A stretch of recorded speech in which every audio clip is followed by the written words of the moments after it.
am I? Sino nga ba ako noon? This video is about my journey of self-discovery. Kung paano ko nakilala ang sarili ko, kung paano ako nagbago, at kung paano ko mas naintindihan ang aking halaga. Philosophical perspective of the self. So before talaga, I thought that my identity is based on what other thinks of me.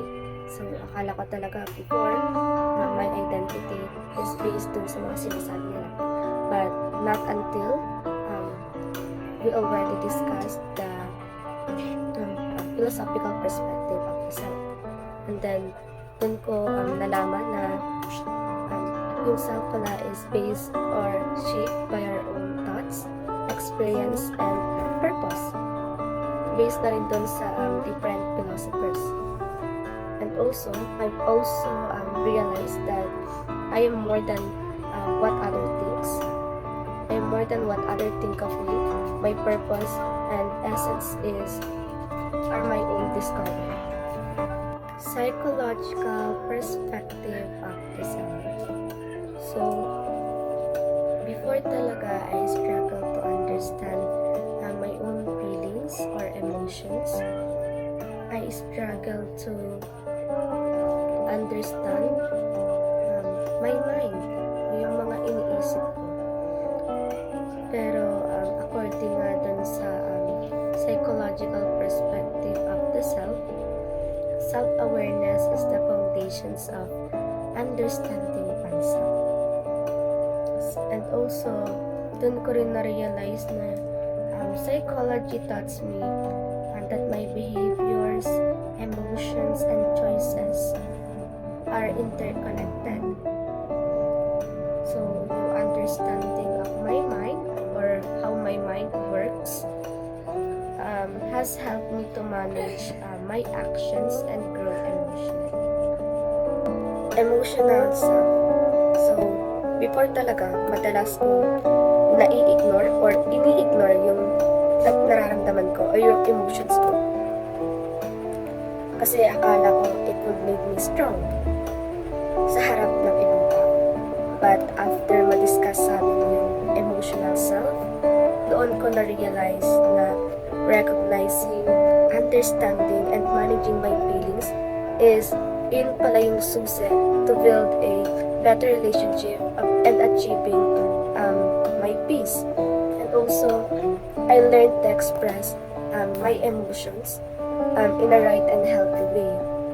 At mas nakakagaan talaga siya ng pakiramdam. Spiritual self. So, before talaga, there are times na I felt disconnected to Him. Feeling ko ang layo-layo ko sa Kanya. And sometimes, I even questions and doubt His existence. In short, I am spiritually unstable. But after the discussions, I've learned that spirituality connect us to higher purpose and bring inner peace.